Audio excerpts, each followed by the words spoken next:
Good evening, everyone, and welcome. I'm calling the November 20th City Council meeting to order.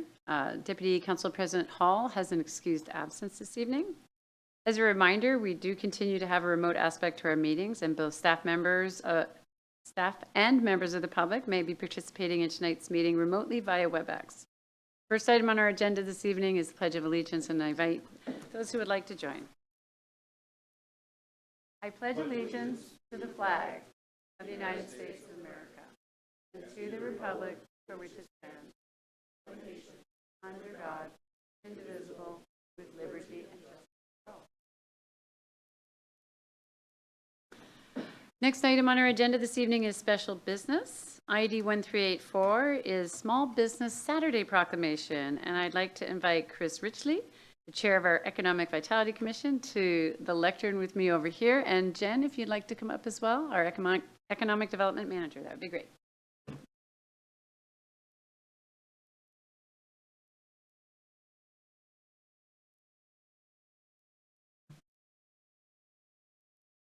And Pharrell.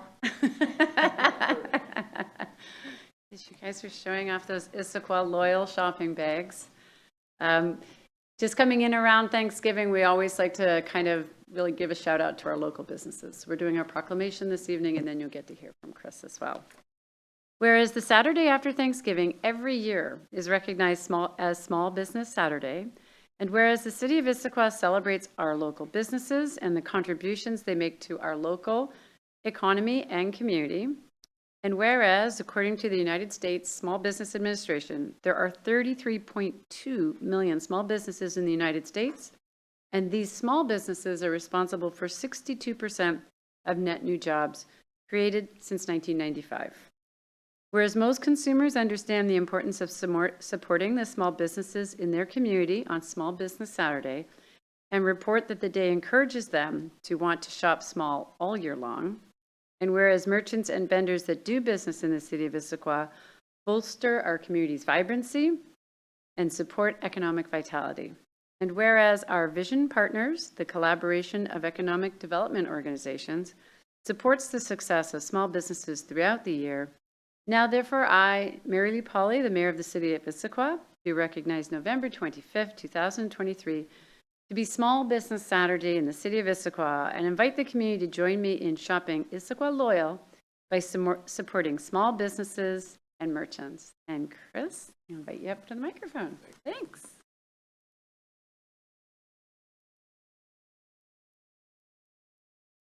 Good evening, Madam Mayor and council members. My name is Chris Richley. I'm the chair for the Economic Vitality Commission, active partner in the Vision Partners Group, and actually Harborstone Credit Union branch manager up in the Highlands. I'm also a resident of Issaquah Highlands for over 8 years. Wow, thank you for this wonderful, great proclamation. The proclamation truly supports our Issaquah small business community and shows the importance, how important it is to the city to recognize that. I come from a small business family, and I know small business is big business.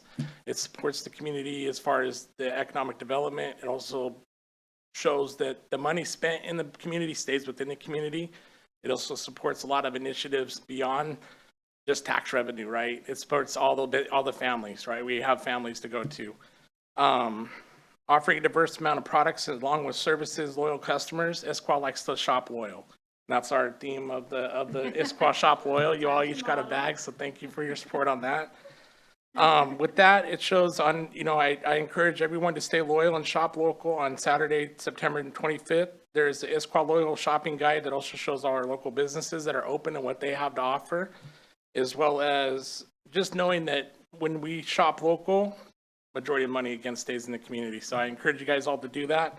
Thank you again for the proclamation, and have a good night. Thank you. Yes, absolutely. I'll let you hold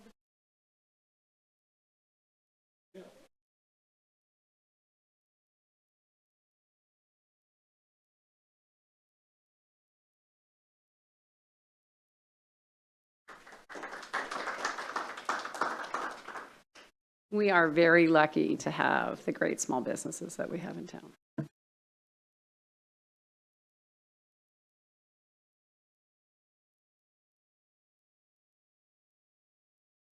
We do have a very beefy agenda this evening, so we're going to move on to the next item, which is audience comments. And this is the time where members of the public can address council, whether you are in person with us or virtual. Those who signed up in advance will be called upon first, and if you're joining us virtually and would like to make comments, just please raise your virtual hand or send the host a chat message. If you're on the phone, you can press *3, and if you've joined by computer, there's likely a hand icon. If you're in the room and you did not sign up, I will ask for other speakers before closing this portion of the meeting. There are also some public hearings tonight. AB 8670, the Transportation Benefit District Councilmanic Sales Tax, and a joint hearing on AB 8662, the 2023-24 Mid-Biennium Budget Adjustment, and Agenda Bill 8672, the 2024 Property Tax Levy. Comments on these items should be made under those respective public hearings that occur later in the meeting. City Clerk, has anyone signed up to speak for general audience comments? Yes. So for those making remarks, make sure you direct your remarks to the whole council and not to individuals. And while it's not a question and answer session, we will contact you to follow up if needed. When you are recognized, if you are virtual, please unmute your microphone. And if you're in the room, please step up to the lectern at the center of the room. State your name and address in relationship to the city. Speak clearly and pause frequently. And please limit your comments to 5 minutes. If you're attending virtually and do not respond after your name or phone number is called, or if your connection is lost unexpectedly, the meeting will still need to proceed.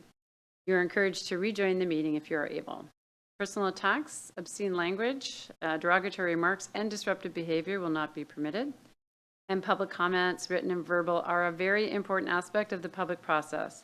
The city takes comments seriously, and we thank all of those who have joined us tonight to address the council. City Clerk, can you please identify the first person who signed up to speak? Yes, it's a virtual attendee, Randy Banneker. Randy, I'm making you a panelist now, so you should have the option to unmute and can choose to turn your video on. Audio working? You sound great. Thank you.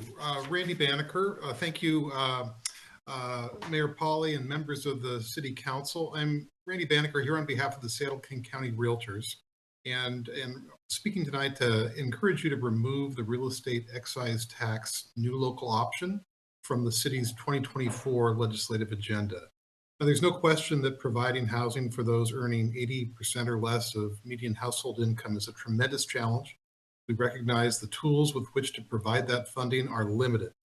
The REIT is not a tool to fund affordable housing because it draws from a small section of the community, just sellers, home sellers, property sellers, to correct a community-wide problem. An additional REIT for counties and cities to levy on every sold property will further burden median income families in Issaquah and neighboring communities by eroding their equity, leaving them with fewer dollars for the next chapter of their lives, be that another house or condo or a senior living community. REIT is most harmful to families with little equity in their homes because the tax is levied on the sales price, not their net profit.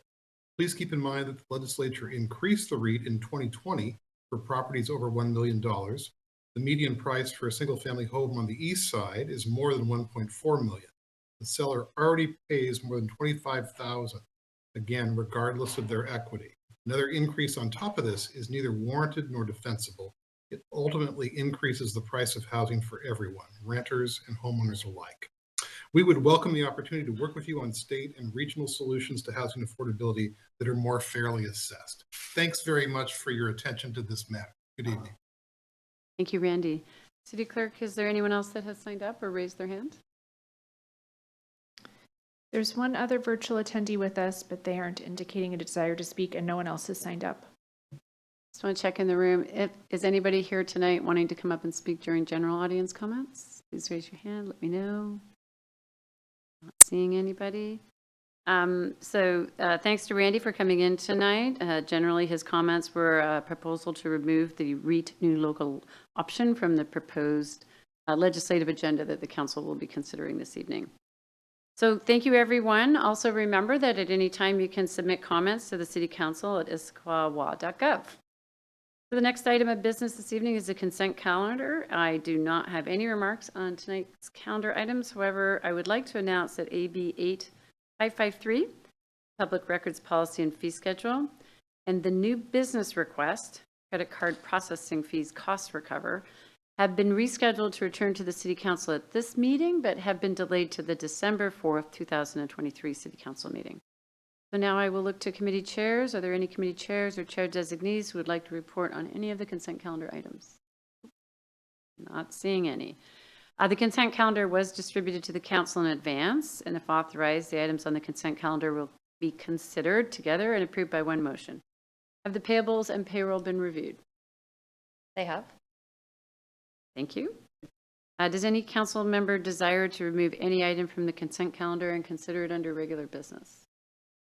I'm not seeing any indication. Is there a motion? Council President. I move to approve the consent calendar as presented. Second. It's been moved and seconded. Is there any council discussion? I'm not seeing any indication of discussion. All those in favor signify by saying aye. Aye. Those opposed? That carries 6-0. The next item of business, we'll start with the public hearing, AB 8670, Transportation Benefit District Councilmanic Sales Tax. And the action this evening will be to conduct the public hearing. I'm going to invite Chief Financial Officer Robert Hamoud to make a presentation. Robert, welcome. Thank you, Mayor, members of the council. Go ahead and up here just a moment.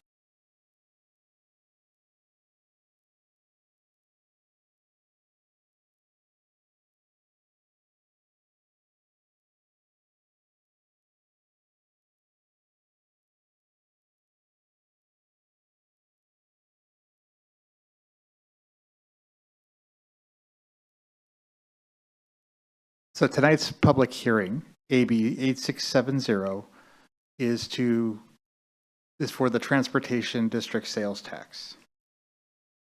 And just to review, the sales tax proposal, the tax would increase from 10.1% to 10.2%. Again, the city share is just going, that 0.1 to 0.2% is the city share for the TBD sales tax. It would generate about $2.2 million annually. It would sunset in approximately 10 years. And it distributes costs to transportation system users, not just residents. And the average impact for an individual in the city is approximately $36 or $100 per household. And again, it's based on spending habits, but that's the rough estimate that we have. And we will present a few slides tonight about the public outreach that we received, but there's no evidence right now of impacts to businesses nor consumer shopping habits with the 0.1% change. So a little bit of background. In 2021, Mayor Pauly appointed the Capital Finance Community Task Force, and it recommended increased investment in infrastructure, prioritizing transportation infrastructure, and pursuing additional revenues such as a sales tax for transportation. And the need for the TBD sales tax. What we've seen in our community surveys and what we've seen with public feedback in the past and well with council feedback is that improving transportation is consistently one of Issaquah residents and businesses' top concerns. That despite reallocating existing resources to fund more transportation projects, many of the transportation projects in the capital improvement program remain unfunded. A lot of that is just changes in the funding available to the city.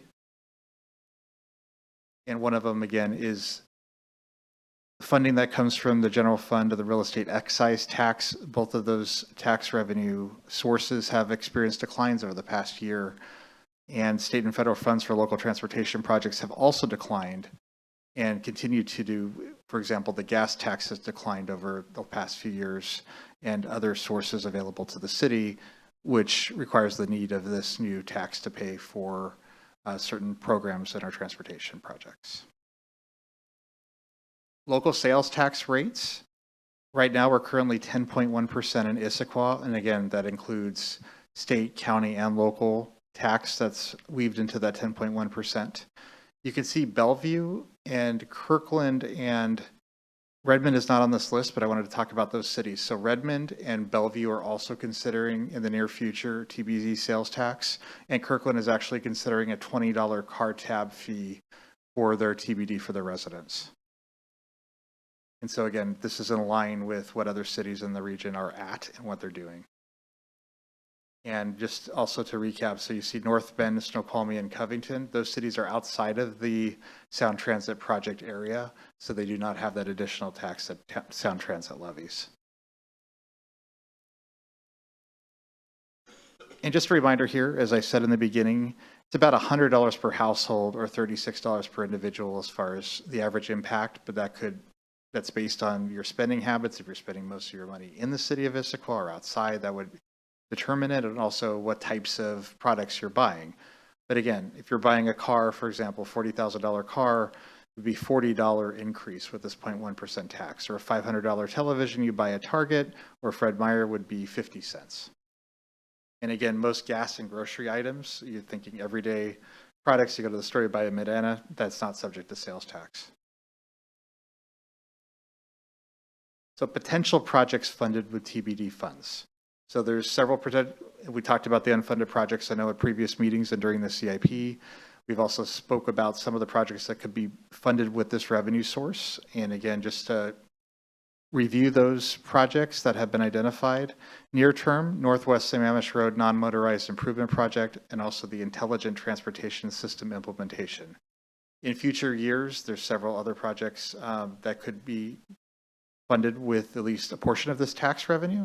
Could be ITS maintenance, Squaw Mountain multimodal improvement construction, pavement management and concrete maintenance, and other identified priorities as they arise. So public outreach completed on sales tax, and Deputy City Administrator Andrea Snyder gathered a lot of feedback during meetings and also online comments. And so just to highlight here, the development of the TBD informational web page for the sales tax, which is on the website, social media outreach, including the city newsletter, outreach to businesses, including emails to the largest taxpayers, and presentation to the chamber and business groups, and council listening sessions and presence at Salmon Days and other city events. Online public engagement, and this is through today, I believe, over 9,000 residents and unique individuals have seen posts about the tax, 378 points of engagement on social media, meeting reactions, comments, shares, link clicks, and you can see through different platforms such as Facebook, 336 unique visitors to the webpage, 22 submitted comments and feedback on the webpage. And some of the feedback received, and general support from the business community as long as the tax rate remains competitive with neighboring cities, and our proposal does that. There's been excitement over the ITS projects because that directly impacts traffic flow. Mixed comments about support or opposition to funding Pinch Point or Northwest Sammamish non-motorized improvements with the proceeds of this revenue source. Also a desire for the city to demonstrate reallocating funds before the new tax is adopted. And now I recommend opening the public hearing. Thank you, Robert. So I will now be opening the public hearing at 8:18, or 7:18, jumping way ahead there. And just as a reminder, again, if you're joining us virtually and you'd like to make comments, please make sure to raise your virtual hand or send the host a chat message. And again, if you did not sign up and you're in the room, I will definitely ask for people. City Clerk, has anyone signed up for public comments? No one has signed up. We do have now 3 members of the public joining us virtually, so let me just monitor that real quickly. So if you're attending virtually and would like to speak on the Transportation Benefit District sales tax, please raise your hand. Press *3 if you're on the phone, or send me a chat. Not seeing any interest from our virtual attendees. Thank you. Is there anyone in the room that would like to speak to this item? Just raise your hand, give a wave, and we'll invite you up. Not seeing anyone in the room as well. City Council, do you have any objection to my closing the meeting at 7:19 p.m.? Not seeing any objection. Does Council have any questions on this item? Okay. The item will return to the December 4th City Council agenda for action. Does the City Council have any direction on whether they would like this to return on the consent calendar or under regular business? Any thoughts on that? Council President? I think budget items should be on regular business, so. Thank you. Seeing head nods everywhere, regular business. Thank you very much. The next item of business this evening is AB 8662, AB 672. This is the 2023-24 Mid-Biennium budget adjustment and 2024 property tax levy. The work this evening is to conduct the public hearing. So these items will be presented jointly, and the public hearing on these items will be conducted jointly. And Robert Hamoud is back up at the microphone.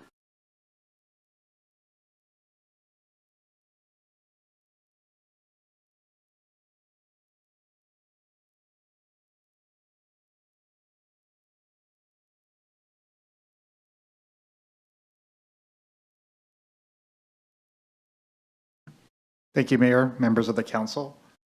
Again, this is a combined public hearing for the 2023-24 Mid-Biennium budget adjustment and the 2024 property tax levy. And so for the budget adjustments, we're going to discuss this first. The budget process, the 2023-24 biennium budget was adopted in November 2022. Given the nature of the budget, the administration does not have to prepare a full budget for the second year of the biennium. And instead, we're evaluating adjustments if needed, or assumptions at the time of the budget are still accurate. So this is a review process. Budget staff conducted this work throughout the summer and fall of 2023, including a full 2023-24 revenue forecast that was presented to council in August. And the administration recommends several adjustments to 2023 and 24. Those recommendations were presented to the council at the October 30th Committee of the Whole meeting. Council action on this item will amend the 2023-24 biennial budget with approved changes to revenues and expenditures. And just to follow up to some feedback received from council on October 30th. So Recology's contractual position, this was actually the contract that we had compared to the proposed position in-house. And I'm not going to go through all of it, but just putting this out there, if there's any questions on it, we do have Emily Muniz here, and she could answer questions if needed.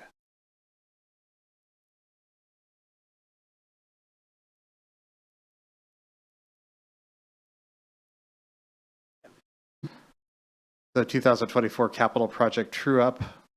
And again, I will have Susie would be happy to answer any questions that you have on this page.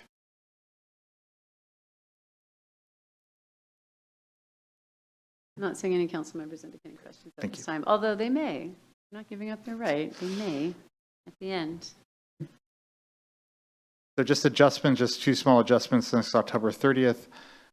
There's two municipal court grant items.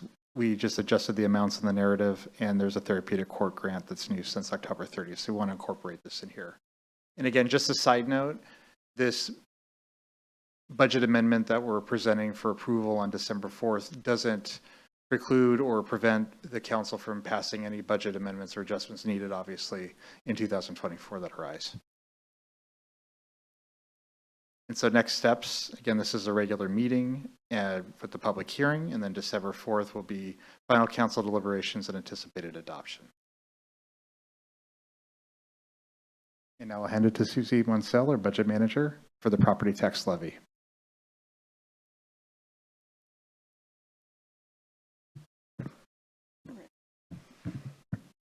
Thank you. I'm going to do the second half of this presentation on the 2024 property tax levy.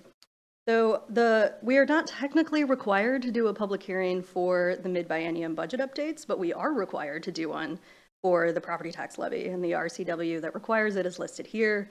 It'll follow the same track as the mid-biennium adjustments. So we'll do the public hearing tonight and then the anticipated adoption at the December 4th meeting. So state law allows jurisdictions to increase the amount of property tax received annually by 1% plus the value of new construction. So based on our 2024 levy information that was provided by the King County Assessor's Office, we are looking at about $118,000 as the value of new construction. Should the city elect to take the 1% increase, that would result in about $104,000 for a total of about $10.6 million. If we compare that to the 23 levy, it's about $251,000 more than 2023. So the value of median residence has decreased pretty dramatically. The median value of the median residential household, let me clarify that piece. So the property values in 2024 dropped about 18% over 2023 values. I should note 2023 was an all-time high that we've ever seen, so this could be a little bit of a course correction. The median residential value is projected to decrease from about 1.375 million from last year to 1.125 million. And based on that, sorry, I thought we corrected that difference. So the estimated regular levy due to the city decreases from by about, that should be $75, sorry, not 91. 91 reflects both the regular levy and the excess levy difference, which I will get to here. So the administration's recommendation is to take the 1% increase over 2023. So the impacts to various median or property values is shown here. As that median value of about 1.125 million would be a total property tax bill of about $828. I should clarify that's to the city portion, not all of the property tax bill. And then if the city elects not to take the 1% increase over 2023, for that median household, it's only about a $7 difference. So as I mentioned, the city only covers a small portion of the total property tax bill to the typical household.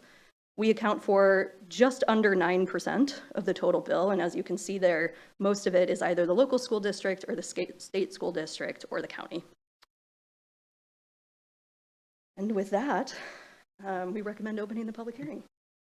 Thank you, Susie. So again, this is a combined public hearing on both the 2023-24 Mid-Biennium budget adjustment and the 2024 property tax levy.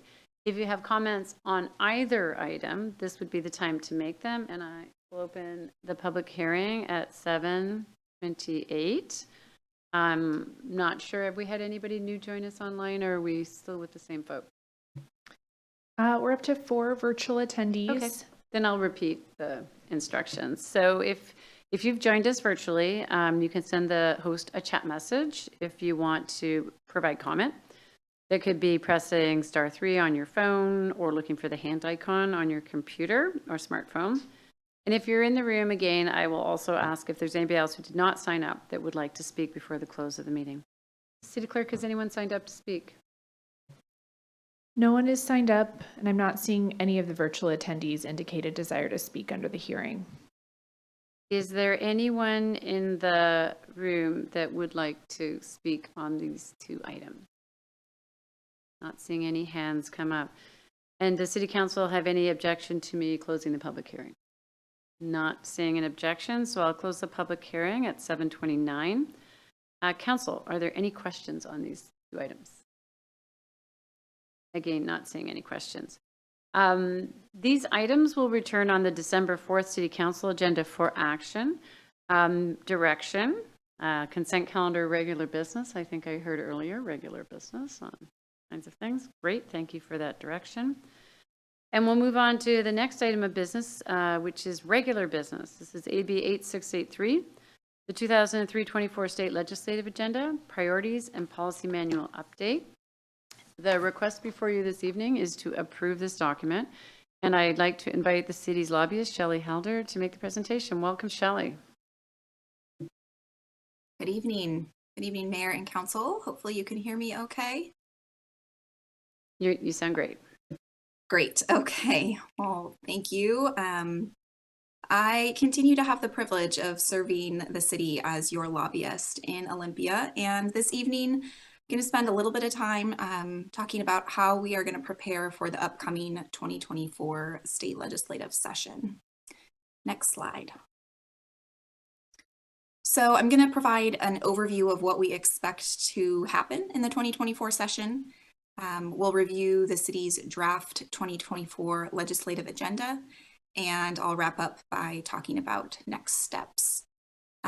It's a little difficult for me to see you all when I have my notes up, so feel free to hold your questions and I will gladly answer any questions at the end.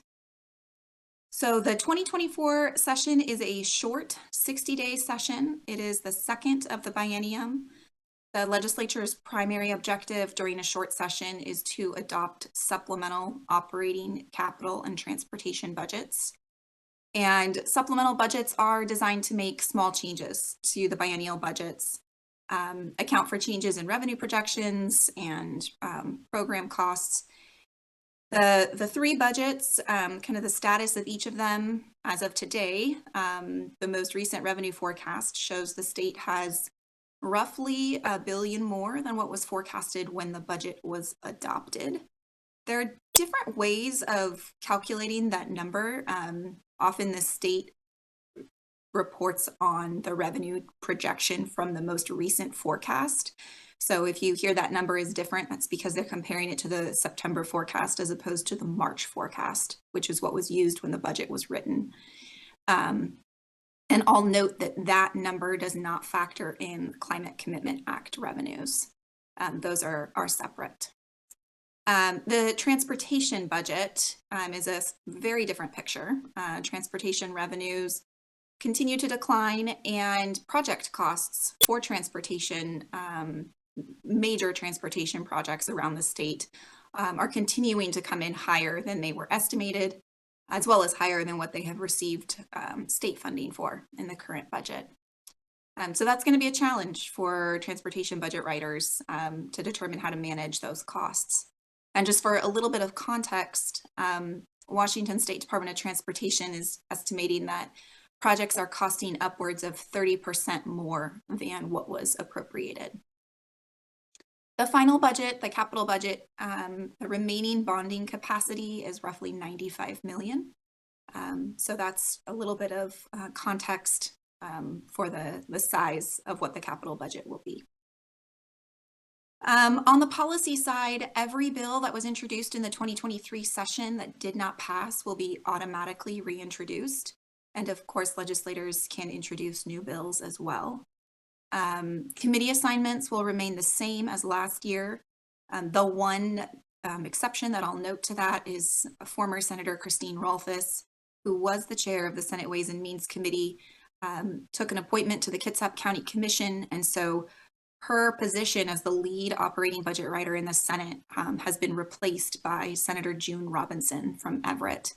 It is noteworthy since we're mid-biennium. Of course, Senator Robinson, as the vice chair last year, was a key member of the budget team, but she's taking over midway through the budget as the lead budget writer in the Senate. Typically, in a short session or an even-numbered year, we don't see the legislature take up controversial issues, both because there's limited time and because following a short session, every member of the House and half of the Senate is up for re-election in November. That being said, some of the major themes we expect to see in proposals are similar to some of the things we've seen in the last few sessions. So we continue to anticipate housing policy and funding. Although 2023 it's been described as the year of housing because there was such substantial progress made. We do know that there's going to continue to be a push for a dedicated revenue source for affordable housing. On the land use and development regulations front, as you all know, the legislature passed over a dozen bills directing changes in local land use and development regulations with the goal of prompting more housing. And through the implementation of a lot of those laws, legislators and some stakeholders have identified technical issues that will be proposed in the form of trailer bills, which are not intended to change the policy, but just kind of clean up what was intended. We do expect a really robust discussion on transit-oriented development and lot splitting. Those were two topics that were considered in 2023, have been part of conversations over the interim, and have already seen some bill drafts come forward. Another area of focus will be the Climate Commitment Act. which is, of course, Washington's version of a cap and invest program. In the first few auctions of the year, it has generated substantially more revenue than was anticipated. And so the legislature may consider policy changes to limit the revenue moving forward, as well as allocation of the unanticipated revenue. It's expected the legislature will continue ongoing discussions on public safety, perhaps with a focus on law enforcement, recruitment, and retention. And then finally, the new chair of the Senate Ways and Means Committee, Senator Robinson, has said that the biggest fiscal challenge she sees facing lawmakers in this supplemental year is the state's behavioral health system. There are, of course, several different lawsuits that the state is facing in this front. And so they have their work cut out for them. In short, it is a short session, but there's not a shortage of issues for the legislature to address. Next slide. So with that context, I want to quickly remind you all of the structure of the city's legislative agenda. We have two documents that guide our engagement in Olympia. The first is the legislative priorities document. It lists the city's top issues for the upcoming session, and we adopt our legislative agenda on a biennial basis. So since this is the second year of the state's biennium, we recommend that the city focus on items that were not accomplished in the first year and or lay the groundwork for the upcoming biennium. And the purpose of the legislative priorities document is to focus city resources, both city staff time as well as legislators' time, on the issues that will most directly benefit the city. And our second document is the policy manual, and this lists the various policy areas that impact city business, where we anticipate legislation may be introduced. And the purpose of this document is to have advance direction from the city on major policies to allow for more timely engagement during the very fast-paced legislative session. Next slide. So let's review the draft priorities, and these are also listed in the council packet in more detail. So the first is a policy statement about housing availability and affordability. This is a carryover from the first year of the biennium, and it directs engagement in housing policy that allows for local solutions to housing availability and affordability challenges. As I previously mentioned, transit-oriented development and lot splitting are two housing-related policies that are being pushed for in the 2024 session. We've already seen bill drafts and have shared those with city staff for review and analysis on how those align with current city policies. And our objective is to help develop and support policies that will result in more housing, both in Issaquah, primarily in Issaquah, as well as around the state. And closely tied to housing is transportation. And the city has a three-pronged priority when it comes to transportation. The first is more of a policy and operational request of the state. Recognizing that Issaquah is divided by a major interstate in one direction and a heavily used state route in the other, city staff have to coordinate with the Washington State Department of Transportation on a variety of issues, whether it's coordination for the Super Bundle Culvert project on I-90 or maintenance and preservation of State Route 900. The process is easier, not easy, easier when WashDOT is sufficiently staffed. This has been a point of tension between the legislature and WashDOT because over the years, the legislature has allocated funding for positions that have remained vacant. In the current transportation budget, the legislature opted to reallocate funding for vacant positions to other areas and expressed an intent to restore that funding if staffing levels were achieved. And this was referred to as vacancy savings. The governor ended up vetoing many of the sections of the budget that would have otherwise reduced staffing for transportation-related agencies. And I share all this simply to make you aware of the discussions occurring in the broader context and to highlight that it is important for legislators to hear that staffing at WashDOT is a city priority. The second component of the city's transportation priority is the Central Issaquah multimodal I-90 crossing. And this is a longer-term priority, both because the city is currently working to identify the preferred alternative and because 2024 is a supplemental budget year with limited to no funding opportunities for transportation projects. So our objective in having this on the list of priorities this year is to keep it top of mind for our legislators for the upcoming biennium. The final transportation request is continued messaging around the timely delivery of the State Route 18 widening and safety improvements. As I mentioned earlier, the transportation budget is already facing a deficit because of cost increases from other mega projects in the region. And the legislature has allocated nearly $666 million for the design and construction of SR 18 from Deep Creek to Issaquah Hobart Road. And the earliest that construction would begin for this project is 2025, which is following completion of the new interchange at I-90 and SR 18 and the corresponding widening of 18 from I-90 to Deep Creek. The final and only new priority for the 2024 session is a capital budget request of $250,000 for the support of the Cougar Mountain Zoo. And as you all know, the zoo is a nonprofit that operates based on memberships and donations.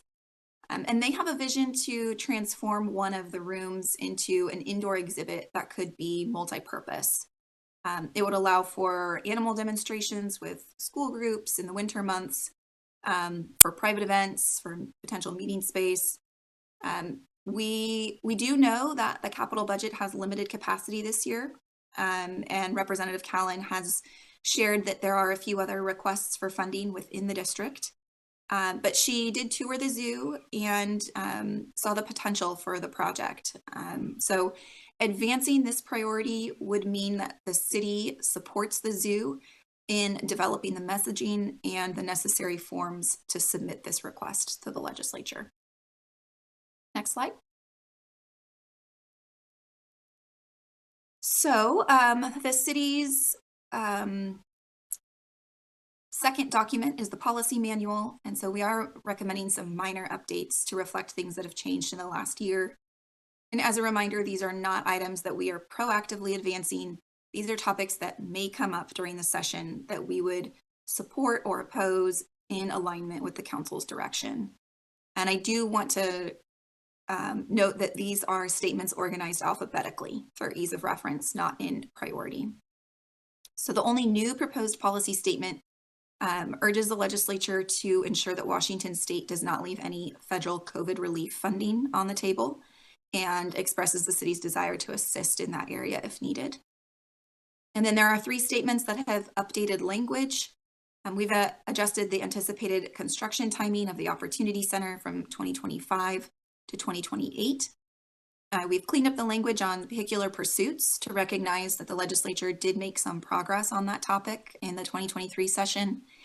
And we modified the language on the Public Works Assistance account to acknowledge that the legislature ended the diversions from that account that began years ago.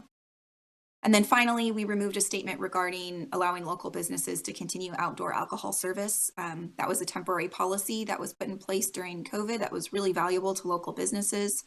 So we previously allocated that policy remain. In 2023, the legislature made that authority permanent, along with specific guidelines. And so that statement that's been removed is no longer relevant. Next slide. So to close, here are the next steps as we look ahead to the 2024 session. Following tonight's meeting, or at tonight's meeting, you'll have the opportunity to approve the legislative documents, either with the changes you'd like to see or as presented. The Senate has legislative committee days on November 30th and December 1st, and the House has committee days on December 4th and 5th. This is when legislators meet in Olympia, and they hold meetings to receive briefings on the major issues for the upcoming session. Committee days are an informal start to the legislative process, and especially in a short session are really critical step in the process. On December 12th, we are scheduled to meet with the 5th and 41st District legislators for our annual breakfast, where you all discuss the city's top priorities for the coming year. And then the 2024 session begins on January 8th.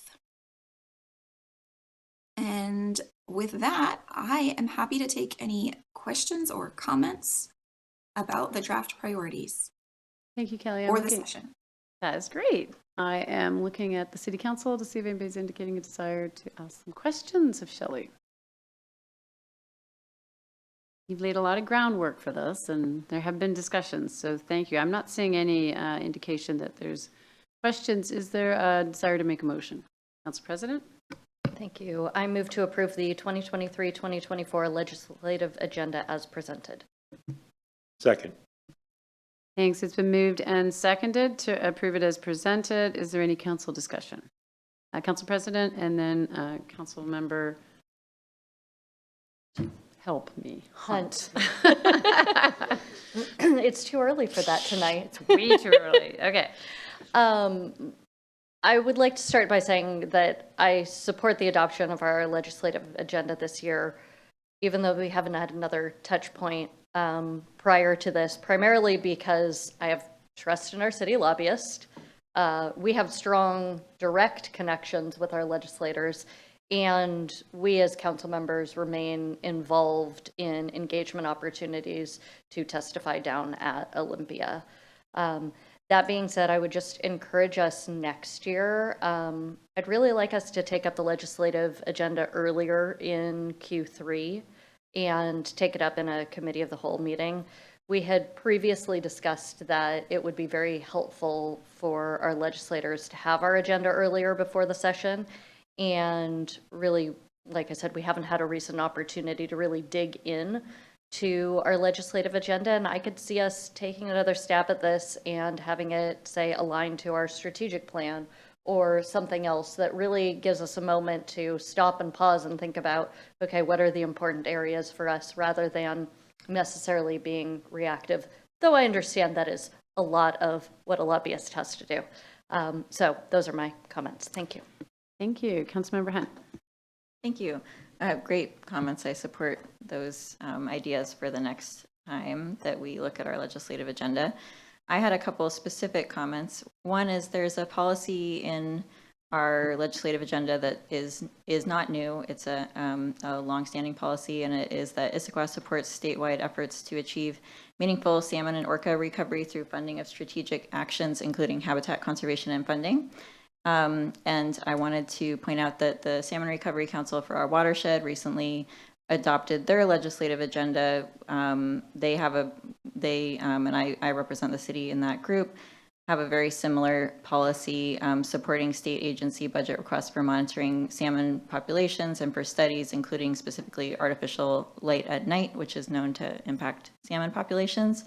And I wanted to flag that for us because in several of the last legislative sessions, and I believe the work will be continuing, we have worked with Representative Ramos on securing funding for our watershed to study and take action to reduce the negative impacts of artificial light or light pollution at night and the impacts that has on our salmon population.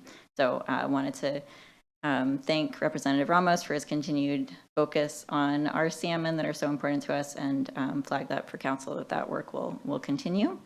And I also wanted to express my support for the request from the Cougar Mountain Zoo, and I think it is excellent that Representative Kellen was able to go and see the potential. I, as a mother who goes all the time with my kids, I certainly see the potential for having that indoor accessible space and all the community benefit that they would have, that families could go and spend time in an indoor space when there's inclement weather, as there often is. And I also very much support the continuing focus on working with our state legislature on housing availability and affordability, and the focus on our longstanding transportation priorities. So thank you, Shelley, as always, for a great recap, and I will be supporting this item this evening. Any other council comments this evening? Not seeing any. So if there's no further discussion, the motion before council is to approve the 2023-24 legislative agenda as presented. All those in favor signify by saying aye. Aye. Those opposed? That carries 6-0. And thank you, Shelley. Great job. You always bring such wonderful background for us. So super. Thank you so much for joining us tonight. The next item of business is AB 8704, the High Street Collection Development Agreement. And the request before council this evening is to adopt the ordinance. The staff presentation and public hearing on this item was conducted at the November 13th, 2023 City Council special meeting. This item is now before the City Council for action, and I'd like to invite City Attorney Rachel Bender-Turpin to provide some comments. Good Welcome, Rachel. evening. Thank you. For the record, Rachel Bender-Turpin, City Attorney. And I am here this evening to discuss the agenda item, which is an ordinance authorizing and approving the High Street Collection Development Agreement, which is an agreement between the City of Issaquah and IFC, our commercial, doing business as, and easier to say, Shelter Holdings. A public hearing on this proposal was held at the November 13th, 2023 meeting. A total of 6 speakers attended that meeting and gave testimony. Some speakers raised concerns that the proposed development would result in too much competition for existing retail in the Highlands. Others spoke in support of additional retail in the Highlands. There were also comments about the importance of having high-quality outdoor amenities to serve the greater Issaquah community. Exhibit B of the agenda bill includes responses to written public comments that were received between when the agenda bill for the November 13th meeting was due and when the agenda bill for this meeting was due. The administration is recommending that the City Council approve the ordinance adopting the development agreement. And with that, I'm happy to take any questions. Thank you, Rachel. Council, do you have any questions? Not seeing any questions. Would somebody be prepared to make a motion? Mr. President? I move to adopt ordinance number 3035. approving and authorizing the mayor to execute the High Street Collection Development Agreement. Is there a second? Second. It's been moved and seconded. Is there any council discussion? Council President? Thank you. I just want to take a moment and comment to the community. I want you to recognize that this development agreement came out of a long litigation situation, which needed to be resolved to remove legal and financial risks to the city. But as a council, we really worked hard to make sure that what came out of this agreement would benefit the community. And that included additional retail, public spaces, recreation options, including maybe a splash pad or something like that that the community has wanted for a long time, and affordable housing. We also work to set aside a portion of the housing as either smaller units or senior housing so that there would be a more limited impact to our schools.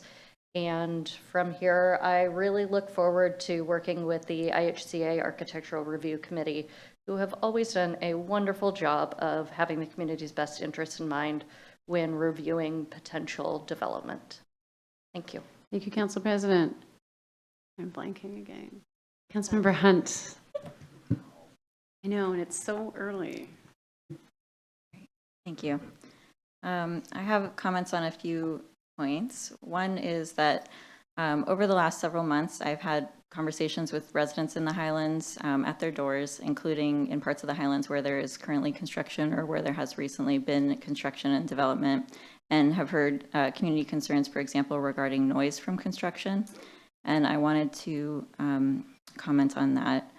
So this agreement sets development standards for the project and the review process to ensure consistency with those standards. but nothing in the agreement restricts the city's ability to require compliance with its other codes or to otherwise exercise its police powers or authorizes the developer to engage in any nuisance type behaviors. So for example, the applicant would still need to comply with the city's noise code and the garbage regulations, and any contractors working on the project would need to comply with the city's contractor code of conduct.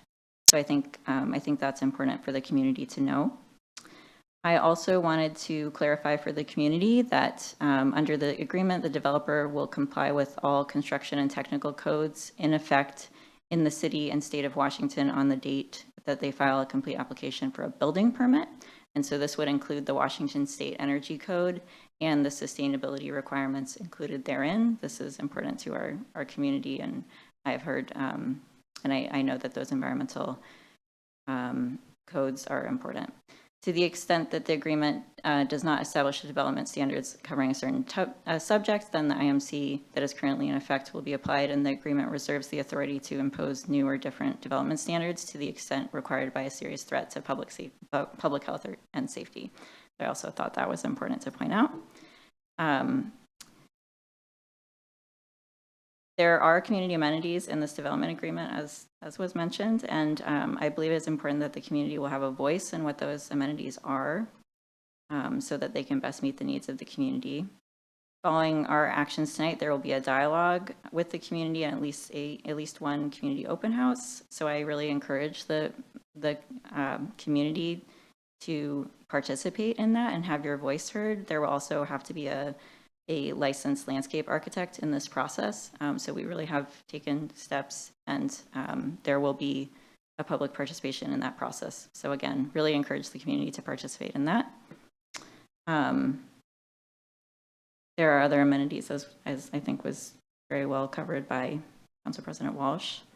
And in light of the context, which was also covered by Council President Walsh, and previously, I do believe that in light of this, the agreement and the project is in the best interest of the city. Thank you. Thank you, Councilmember Hunt. Any other council members wanting to make comment? Councilmember Joe. Thank you. I just wanted to let my fellow council members know that I will be abstaining from the vote tonight.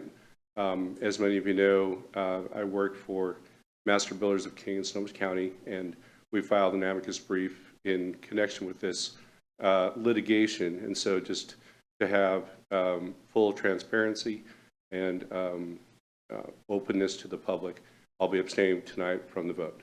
Thank you. Thank you, Councilmember Joe. Any other council members wishing to make comment? Okay, I'll reread the motion. If there's no further discussion, the motion before council is to adopt ordinance number 3035, approving and also authorizing the mayor to execute the High Street Collection Development Agreement. All those in favor signify by saying aye. Aye. Those opposed?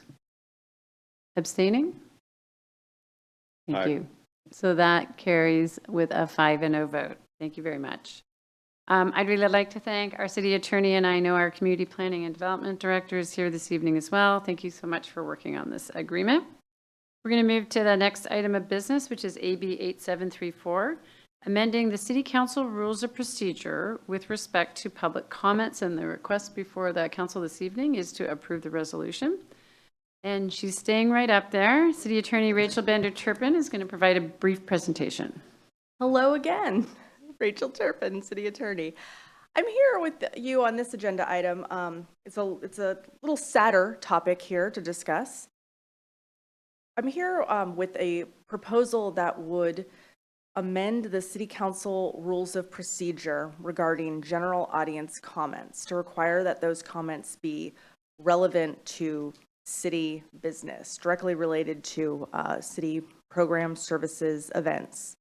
The reason for this recommendation is a really sad series of incidents that have occurred throughout Washington and the country as a whole, where city council meetings are what has been referred to as Zoom bombed by individuals who are likely not affiliated with the community at all. In fact, appear to be coordinated groups of individuals working together, and they're simply to make hateful speech during the public comment period. And when I say hateful speech, I mean pretty severely hateful speech. This goes far beyond folks offering up differing viewpoints or opinions on on political issues. I'm talking about racial and anti-Semitic slurs. I'm talking about very extreme white nationalist conspiracy theories. It's pretty harmful stuff. It's the kind of thing that many of my colleagues have reported have left audience members in tears, staff upset, council members in tears. I'm a person I think has pretty thick skin, and it's pretty disturbing stuff to hear. The first, people enjoy protections for their speech under the First Amendment, as I'm sure you're all aware. That includes a protection against hate speech. Hate speech is allowed under the First Amendment, is what I'm trying to say. And because of the strong protections that the First Amendment provides, any regulation of speech that is put in place by a government has to be a time, place, and manner restriction. It has to be reasonable, and it has to be content neutral. The content neutral requirements means that we can't just prohibit hate speech outright, as much as I think we probably would all like to do that.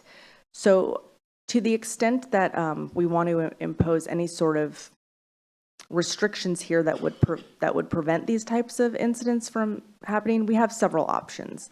We have, what some cities are doing is they are eliminating the general audience comments altogether, and they're requiring people to only comment on items that are on the agenda. Another option I've seen folks take is to eliminate the opportunity for virtual public comment, because most of these incidents are occurring with people virtually. Another option that's similar to that I've seen is requiring people to have their cameras on, because most of the kind of comments that are being made are not things that people would want associated with their face, probably the kind of things that would get people fired from their jobs. So that's another approach here. There's obvious that, another approach here would be just to allow it, and then to, strongly condemn those types of comments should they occur.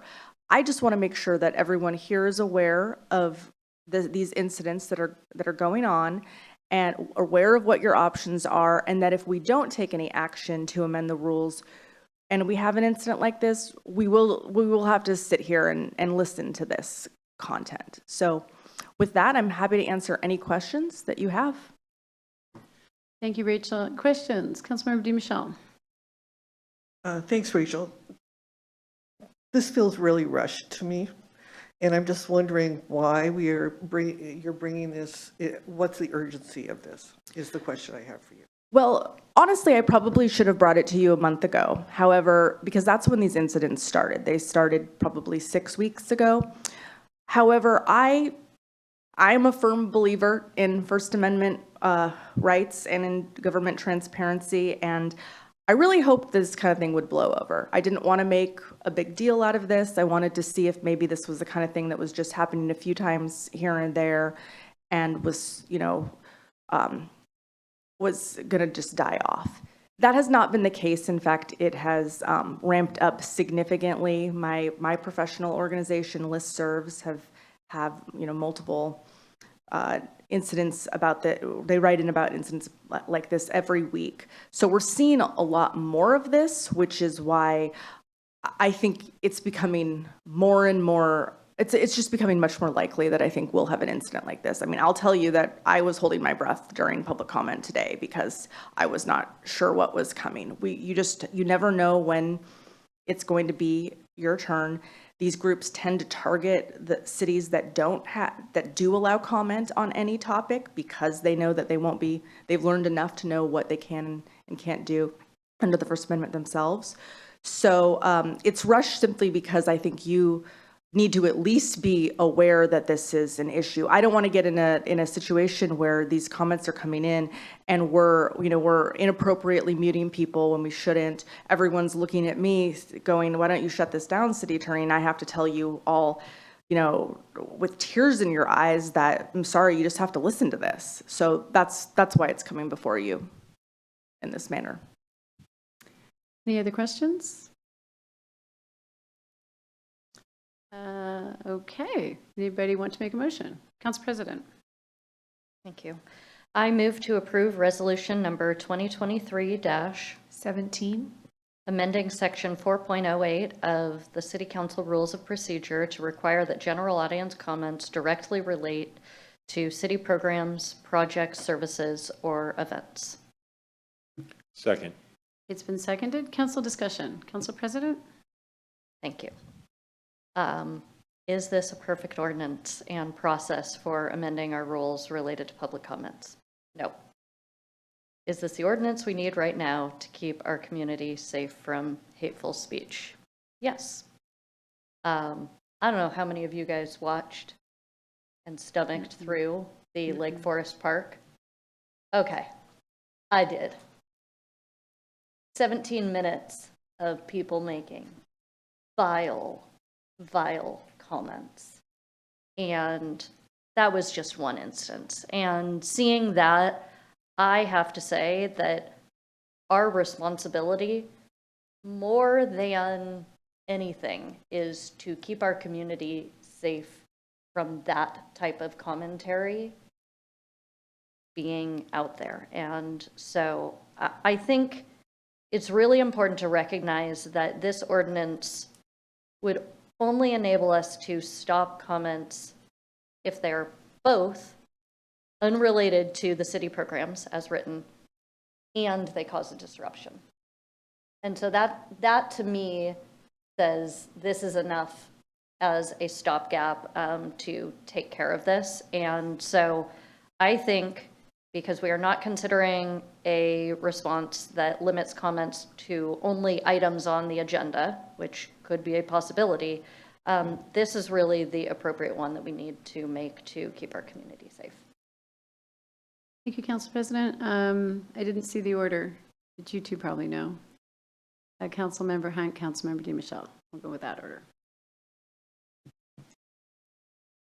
So first of all, I wanted to make it clear that this isn't in response to anything that happened here.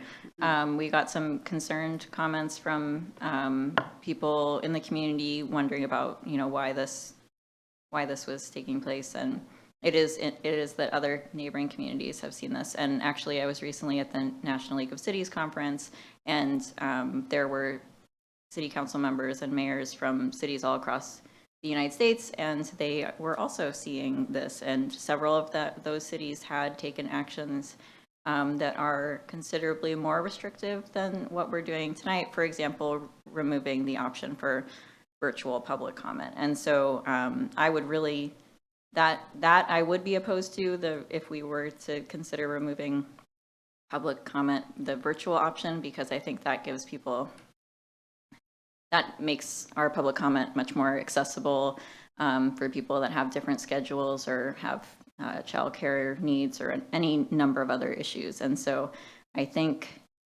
what we're doing tonight is in response to recent events. We do sometimes take action quickly when there are recent events. And so one thing that I know others have also thought about is perhaps we could take action and then we could revisit this shortly and think through what is the long-term policy that we want. We have done things like that in the past where we feel we need to have something now, and it's maybe not 100% perfect, and then think through and make sure that we have a long-term policy that meets our needs, that has that we've been able to work on more. So I would be supportive of taking this action tonight, but I also would very much be interested in staff talking about what we could do to make sure that we revisit this ordinance and make sure that the long-term version is not something that was quite so reactive to a near-term need. Thank you, Councilmember Hunt. Councilmember Martz, and then Councilmember Ray.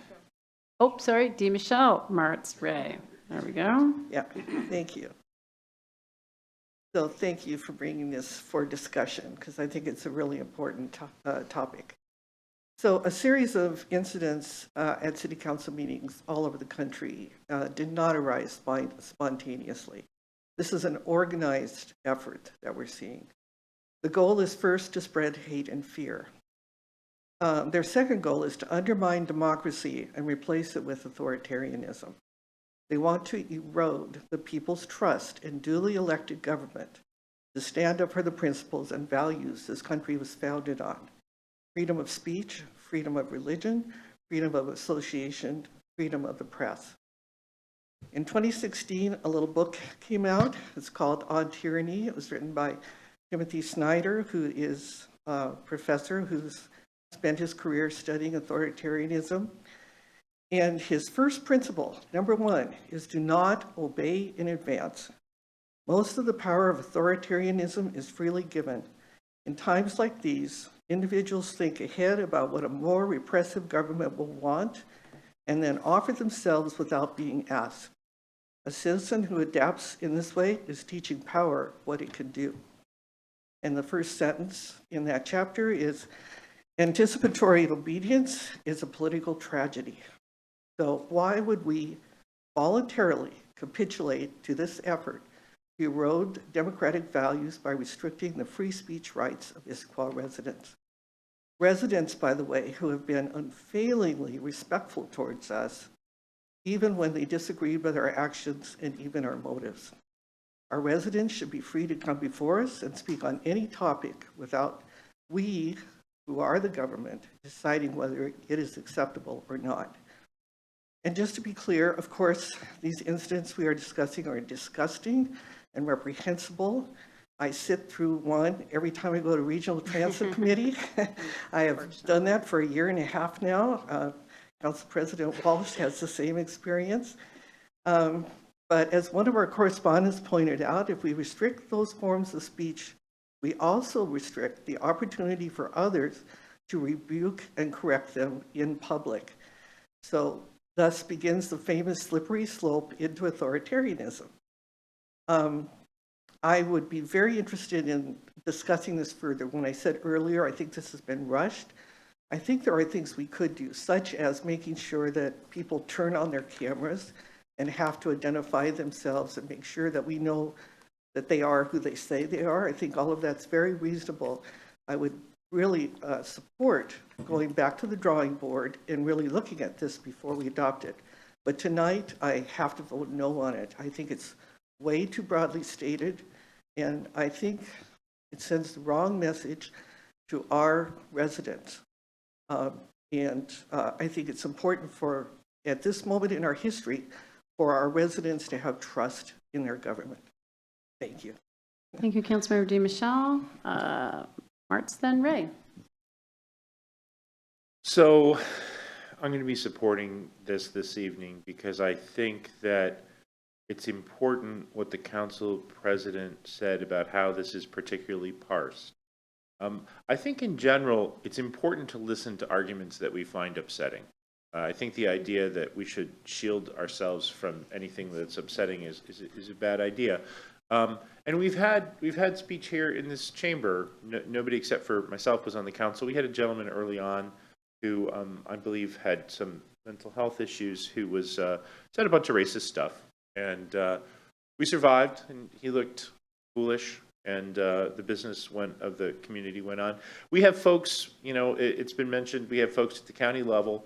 They are local, and they call us fascists and criminals, and that's okay. They have the right to do that. That's part of our job to hear that. But what we don't have to do is provide a venue for people who have no connection to the community in any way, shape, or form, who are merely trying to sort of co-opt the mechanisms of democracy to just find another venue to spew nonsense that has nothing to do with our community. That's not part of our job. And so we can say that we don't want to do that. So I very much understand, as a card-carrying member of the ACLU, I understand the arguments of the concerns around this issue, but I really do feel that the specific parsing of this bill is such that it will not prevent folks in the community from saying things we don't want to hear, but will rather just keep the business of the city as the business of the city, however residents and local folks may see fit to come before us. Thank you. Thank you, Councilmember Martz. Councilmember Ray. Thank you. This is really hard because I prepared a bunch of really cogent notes about what I was going to say, and then Councilmember Di Michelle changed my mind. So I'm going to kind of cherry pick my notes, but maintaining civil discourse is an important part of good governance, and I think we all agree to that. And it's actually a hallmark of this council. I think one of the things that makes this council extremely effective is that civil discourse. And so something that undermines civil discourse to me just rips at the fabric of what I believe good governance should be. But one of the other hallmarks of this council has been we are very strong believers in the value of public comment and encouraging it and creating a forum where everybody has a chance to speak. And so this is where I'm going to diverge from my original comments, which was, I think, in the interest of civil discourse, we move forward with this rules change. And then I think it was Councilmember Hunt who said, and then we can come back and review it later. And I guess I'm now kind of coming to the mindset that, no, let's get it right. Let's find out what find a solution that allows us to balance the fact that we want to encourage people to be here. We want people to tell us things that we don't want to hear because that's important. And if what we have to do is to put up with some hate speech, and I listened to it too, and it wasn't pleasant. But that's part of it, and so I'm kind of falling down on the let's look at the rules. Let's figure out a way where we can get protect First Amendment rights, because I think we have to do that, but also where we can maintain our real strong interest in effective government and civil discourse. Thanks. Thanks, Councilmember Ray. Any other comments? Councilmember Joe. Thank you. We might have our first 3-3 tie, depending on how the chips fall. I'm supportive of this measure. As many of you know, I'm an attorney, still licensed to practice in the state of Washington so far.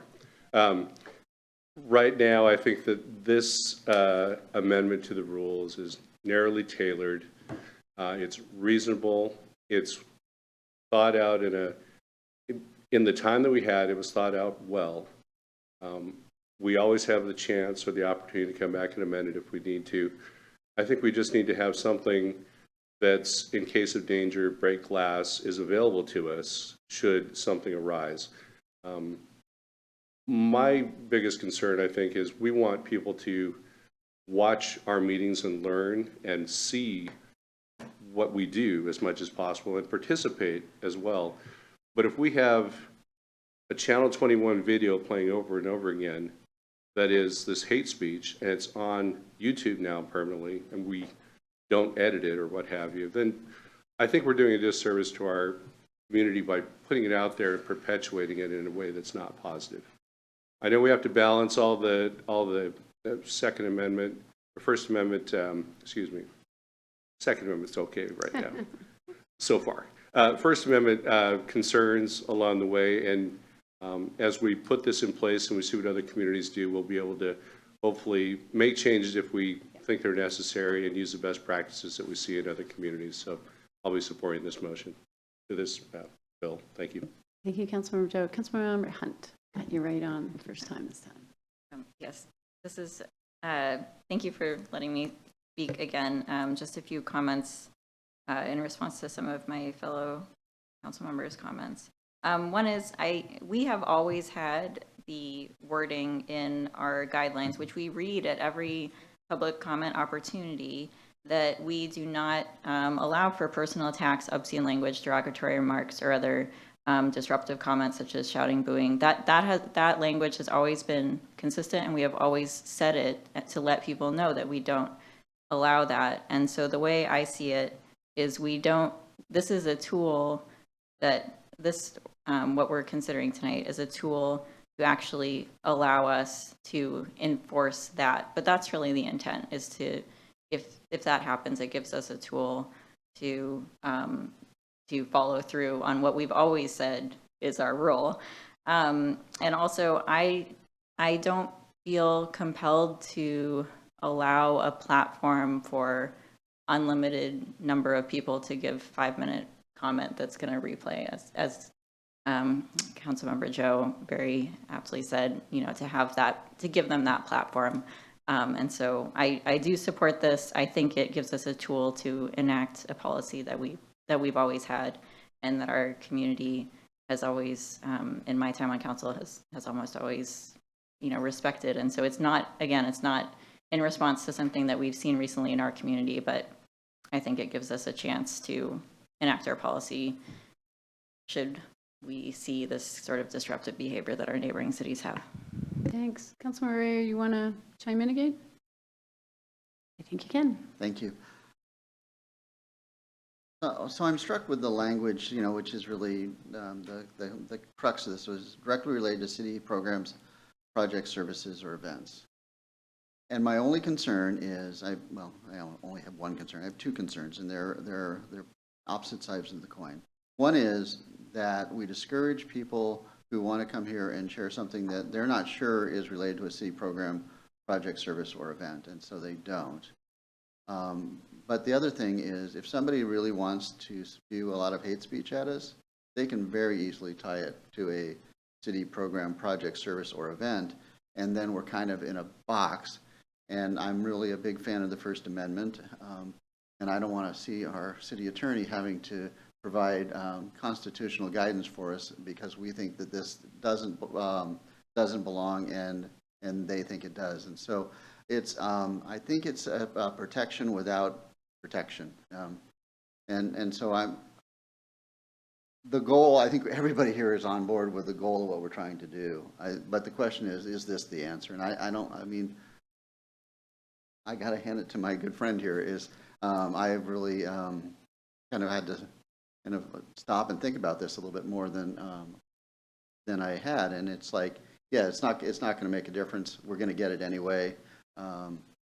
We're setting ourselves up for difficulties by violating someone's First Amendment rights.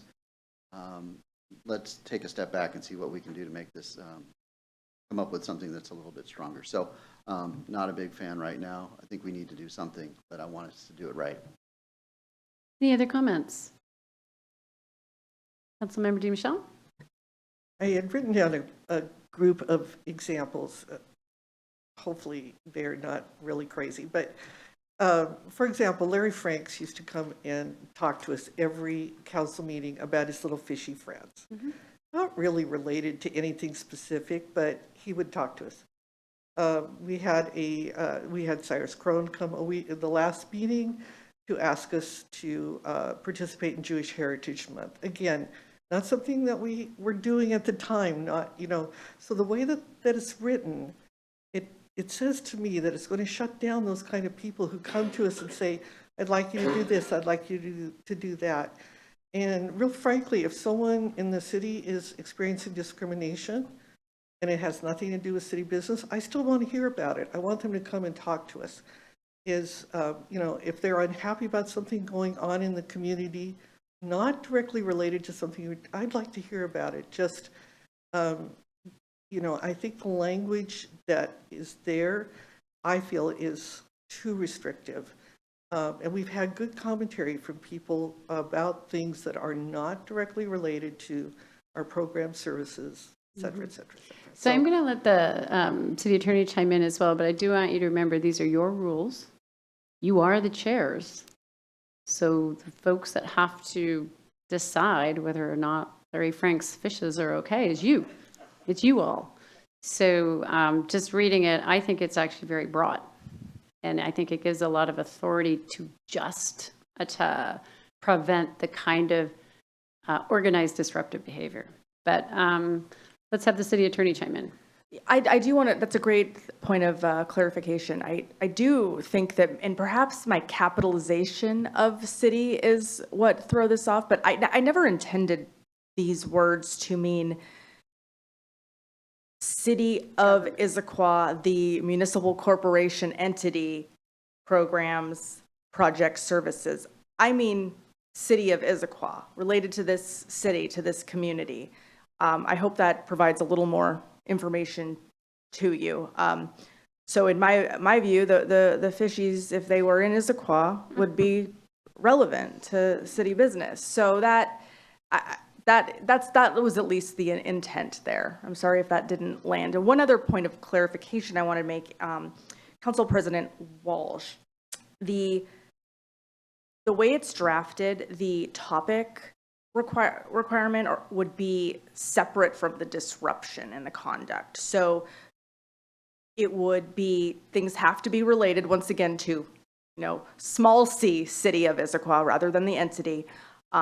Those programs, projects, services, or events occurring here. You would also then be able to cut off comments that were related to city business, but became so obscene, derogatory, etc., that they're disruptive. The reason that I don't recommend just using the disruptive catch for everything is that the standard for an actual disruption is pretty high. And so we're talking about, you're in the chambers and you think a fight is going to break out kind of thing, which doesn't, I have seen that happen before and had to do the OPMA disruption protocol, but that was back before remote meetings. I find now that more of the people that cause problems are doing it remotely, where they may be upsetting folks, but it's harder to show that there was an actual threat of violence. Just a reminder too that the election is over. So we know who you all are for the next 2 years, and you do have your annual opportunity, or actually any opportunity that you desire to review your rules. So this is what it is presented as tonight. Any other questions or comments? Okay, I'm going to reread the motion. The motion is to approve resolution number 2023-17, amending section 4.08 of the City Council Rules of Procedures to require that general audience comments directly related to city programs, projects, services, or events. And it's been moved in, let's see, call for the vote. All those in favor signify by saying aye. Aye. Aye. Those opposed? Nay. Passes 4-2. Thank you. And the next item of business this evening is going to be our committee and regional reports, and we'll start with Councilmember Joe. Thank you. Originally, there was a Cascade Water Alliance board meeting scheduled for December 20th, but that has been canceled. In lieu of that, they are going to have a special meeting on December 11th. The meeting on the 11th concerns the negotiations that are going on with the city of Seattle and the city of Tacoma for long-term water purchases. And so the meeting starts at 10 a.m. for a high-level briefing from 10 to 11:30. There'll be a lunch break, and then from 12:30 to 3:30, there's a deep dive on the issues. So if anyone would like to attend, I'm unable to attend because of work, but I just want everyone to be aware of that. The Cascade Water Alliance Public Issues Committee meeting is also canceled, as well as the Finance Committee meeting. That concludes my report. Thank you. Thank you. Next is Councilmember DiMichele. Thank you, Mayor Polly. I have no report tonight. Thank you. Councilmember Hunt. There was a meeting of the Salmon Recovery Council of Wyra 8, which is the name of our watershed, on November 16th. I was not able to attend because I was at the National League of Cities conference, but I do have the readout of actions taken.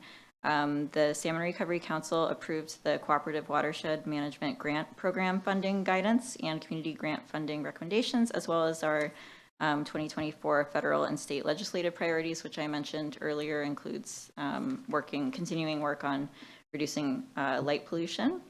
And this was the last meeting of the year for the Salmon Recovery Council, and the schedule for 2024 is not yet set.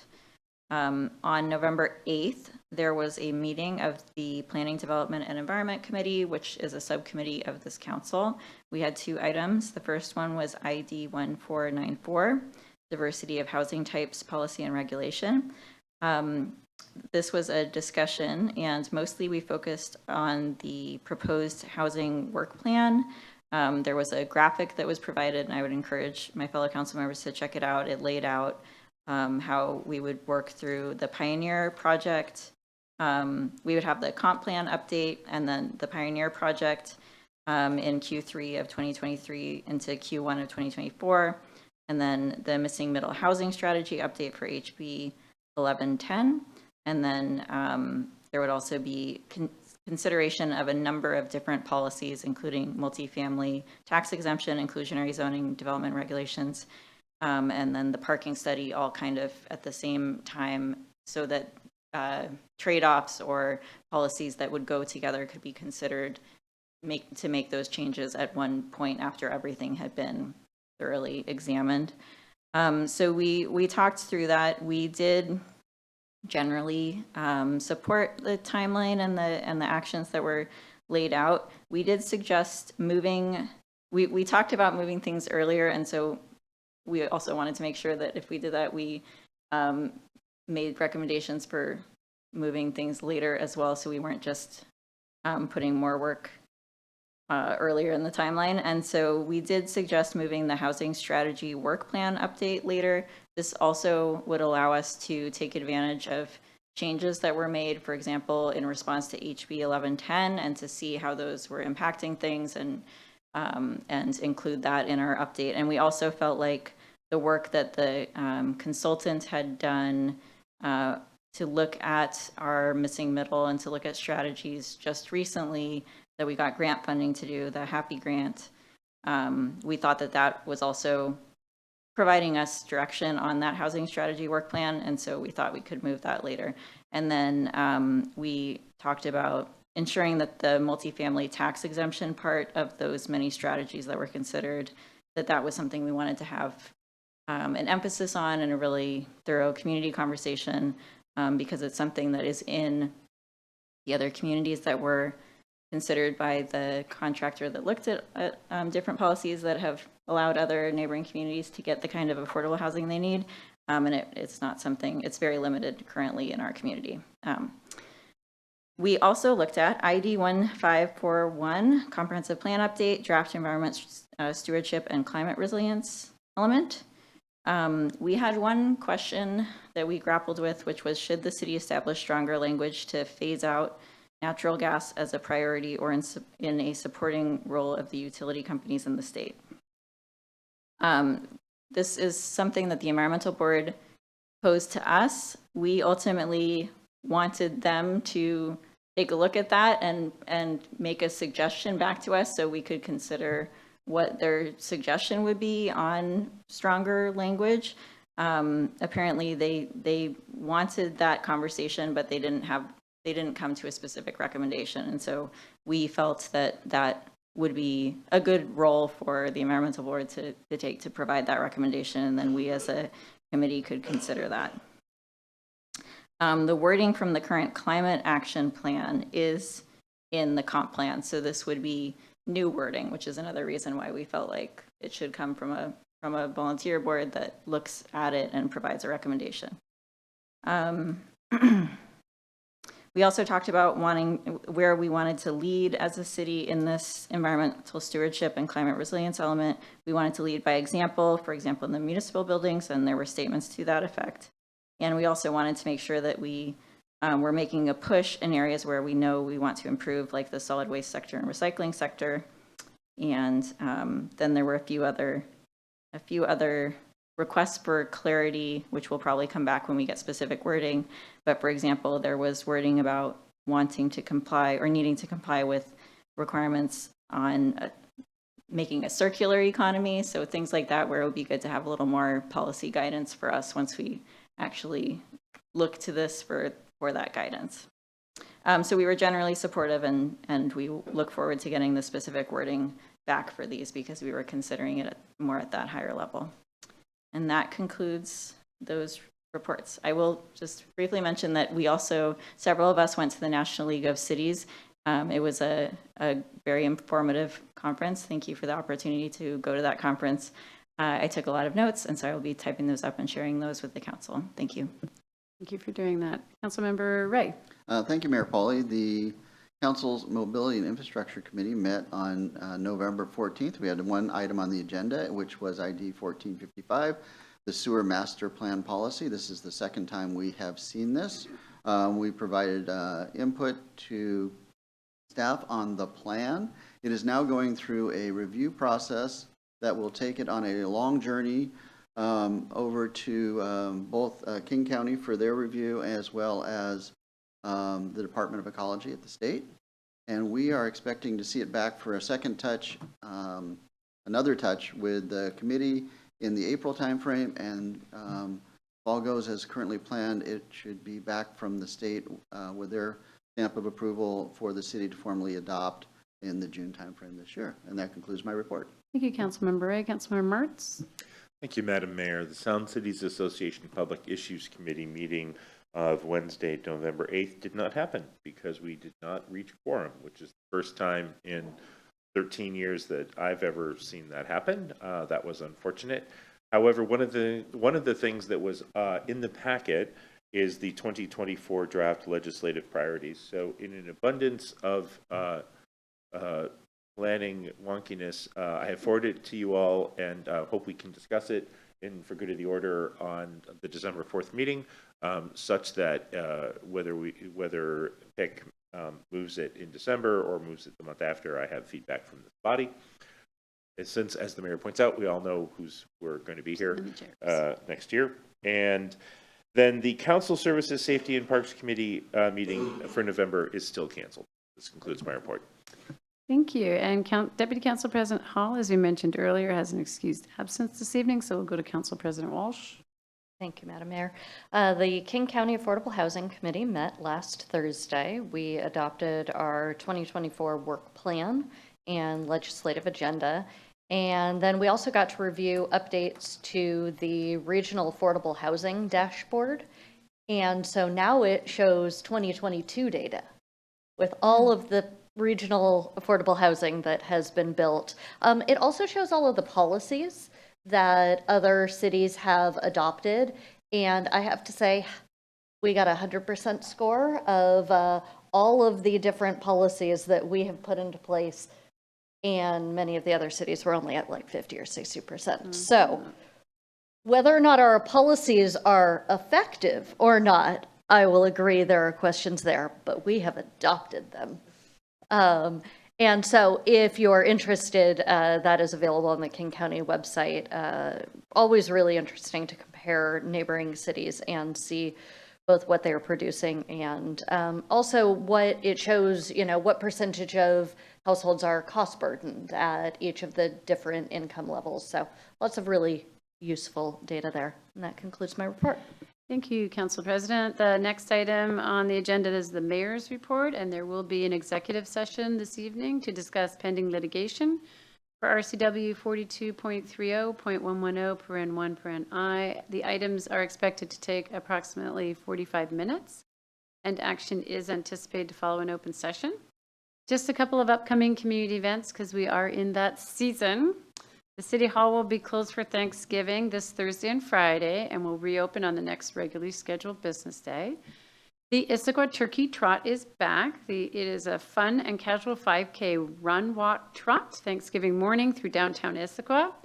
It is a beloved local tradition that brings the community together during the holiday to help provide free food and basic necessities for all of those in our community in need. All ages are welcome, and the event will begin at 9 a.m. Thursday morning. We encourage Thanksgiving costumes and accessories, and proceeds of the event benefit the Issaquah Food and Clothing Bank. There's more information on our website if you need it. There's also the historically hip artisan market in the Issaquah Train Depot Museum. It's an artisan market as we approach winter time, and the market will be hosted at the depot this Saturday and Sunday from 11 a.m. to 4 p.m. It is filled with handmade arts and crafts for that perfect holiday gift. And the last item under events is the final day of the Downtown Issaquah Story Stroll. So this year, the Story Stroll, hosted by King County Library System and Issaquah Library, Friends of the Issaquah Library and the Downtown Issaquah Association, featured We Came to America, written by Faith Ringgold. You can check out the downtown business windows for the next chapter in our story troll with that book, We Came to America. The story stroll starts at the Issaquah Library and heads north on Front Street. The story stroll is a creative way for children and adults to enjoy reading while spending time outdoors. It's self-guided, open to the public at any time. It's on about a 0.6 mile stroller-friendly walk, and it takes about 30 minutes to complete. Final day for this event will be Thursday, November 30th, so please be sure to read this incredible story. That's it for the mayor's report. Good of the order. Any items for good of the order? Councilmember Joe? Thank you. I want to thank the administration for putting together the Old Town Neighborhood Meeting on November 16th. Park Director Watling, Public Works Director Moon, Chief Swan, and many other staff members were there to talk about the lighting improvements that are going on in Old Town, the lighted crosswalk that's going into place on 2nd and Bush. That was a highlight of the meeting that many of the citizens that I spoke to were really appreciative of having come in. It was a great opportunity for staff to inform the neighborhoods that this step is being taken, and then this step is being taken to improve your neighborhood along the way. It was well attended with over 25 to perhaps 30 people that were citizens there on top of the staff members that were already there. So I would encourage continuing these neighborhood meetings. The citizens, I think, really appreciate the effort that we're making to reach out. Thank you. Thank you very much. Councilmember DiMichele? So originally I was proposing to take comment tonight on the East Side Transportation Partnership legislative priorities, and due to the length of the meeting, that will also be done under good of the order on December the 4th. So we'll have a legislative priorities good of the order night, I guess. So, but look forward to that. Thank you. Any other good of the order? Not seeing any microphones. A couple of notes on upcoming council meetings. November 28th is a special city council meeting. It is the holiday social gathering. It's at 6:30 at Enzo's Bistro. I want to make sure guests or significant others are known to be welcome. And if you haven't already RSVP'd, please RSVP council. Use Jared Aldridge as your RSVP point of contact. December 4th is the regular city council meeting, and the anticipated agenda items include the 2024 city council calendar, public records policy and fee schedule, Central Issaquah Pioneer Program, final action on the 2024 property tax levy, and the 2023-2024 Mid-Biennium budget adjustment, and transportation benefit district sales tax. And the new business requests, credit card processing fees, cost recovery. There won't be a second regular city council meeting in December. We have an executive session this evening, ID 1554. It's pending and potential litigation. And as I mentioned earlier, it is being held per RCW 42.30.110(1)(I). The item is expected to take approximately 45 minutes, and action is anticipated to follow an open session. Please note that executive sessions are closed to the public, and we will recess in at 8:43. I'm going to get the city clerk to move the council and any relevant staff into, well, that's for separate sessions, sorry. Anyone who's not part of this closed session can remain online in our main meeting, and you're welcome to stay in the meeting until it is reconvened. And city clerk, are we ready to go in? Mayor, I'd like to ask that we take a short recess to clear the room. That sounds great. 5-minute recess. Awesome.